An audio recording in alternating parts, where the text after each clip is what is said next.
నకిలీ మద్యం కేసులో నిందితులను అధికారులు 5 రోజుల పాటు విచారించనున్నారు. విజయవాడ జైలులో 6, నెల్లూరు జైలులో 1 రిమాండ్ ఖైదీలుగా ఉన్నారు. ఏసీబీ కోర్టు ఆదేశాలతో మొత్తం 7గురిని కస్టడీకి తీసుకున్నారు. కస్టడీకి తీసుకునే ముందు ప్రభుత్వ ఆసుపత్రిలో నిందితులకు వైద్య పరీక్షలు నిర్వహించారు. దీనిపై మరింత సమాచారం మా ప్రతినిధి కుమార్ చంద్ అందిస్తారు. కుమార్ చంద్, చెప్పండి.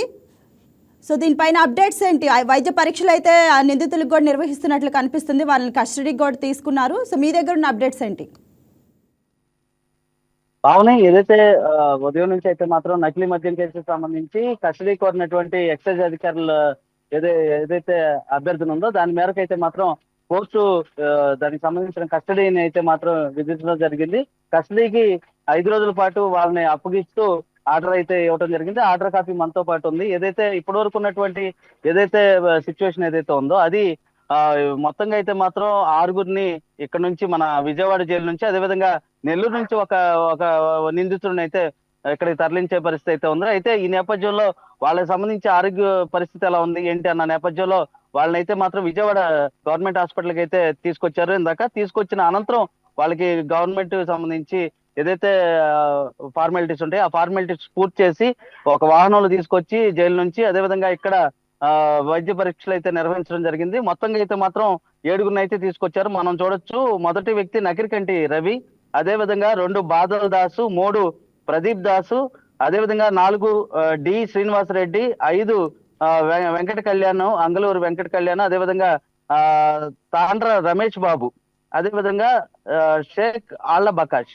వీళ్ళందరినీ కూడా 7గురిని కూడా ఇక్కడ తీసుకొచ్చి మన గవర్నమెంట్ హాస్పిటల్ అయితే మాత్రం వైద్య చికిత్సకు సంబంధించి టెస్ట్లు అయితే పూర్తి చేయడం జరిగింది. ఎక్స్క్లూజివ్ గా మన వైకే టీవీ సంబంధించి విజువల్స్ అయితే మాత్రం సేకరించడం జరిగింది. అదేవిధంగా ఏదైతే అప్పటికే ఎక్సైజ్ కార్యాలయంలో అయితే మాత్రం పూర్తి స్థాయిలో అయితే మాత్రం బందోబస్తు సంబంధించిన ఏర్పాట్లు అయితే చేసి ఉంచారు.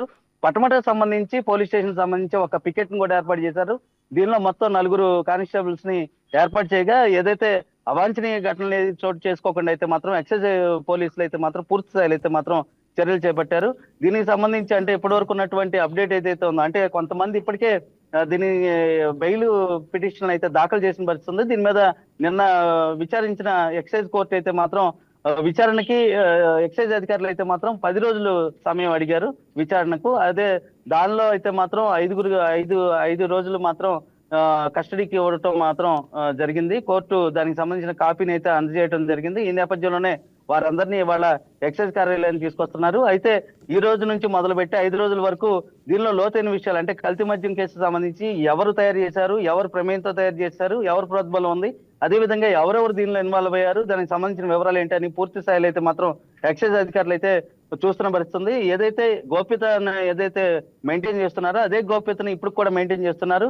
ఈ 5 రోజుల తర్వాత దీనికి సంబంధించిన సమాచారం అయితే అందించే పరిస్థితి అయితే ఉంది. Pavani, right. Kumar Chand, custody order copy కూడా వైకే టీవీ చేతిలో ఉంది అంటున్నారు. దాని గురించి అప్డేట్స్ అని చెప్పండి. అది ఇప్పుడు నేను చెప్పినట్టుగా ఎవరైతే ఇప్పుడు మనకి ఆర్డర్ కాపీలో ఉందో వాళ్ళకి సంబంధించి నకిరికంటి రవి మొదటి వ్యక్తి, అదేవిధంగా బాదల్ దాసు, ప్రదీప్ దాసు, డి శ్రీనివాసరెడ్డి, అంగళూరు వెంకట కళ్యాణ్, తాండ్ర రమేష్ బాబు, అదేవిధంగా షేక్ ఆళ్ల బకాష్, వీళ్ళందరికి సంబంధించి additional judicial magistrate first class Vijayawada సంబంధించి అయితే మాత్రం వీళ్ళు ఇచ్చిన పరిస్థితి అయితే ఉంది. ఈ ఆర్డర్ కాపీ తీసుకున్న అనంతరం వీళ్ళని జైల్లో నుంచి అయితే రిలీజ్ చేసి అక్కడ నుంచి ఒక వాహనంలో మన ప్రభుత్వ ఆసుపత్రి, విజయవాడ ప్రభుత్వ ఆసుపత్రి తీసుకొచ్చారు. అక్కడ వైద్య పరీక్షలు నిర్వహించిన అనంతరం ఇప్పుడే ఎక్సైజ్ ఆఫీస్ కి అయితే తీసుకొస్తున్న పరిస్థితి అయితే ఉంది. Pavani, right. Thank you Kumar Chand.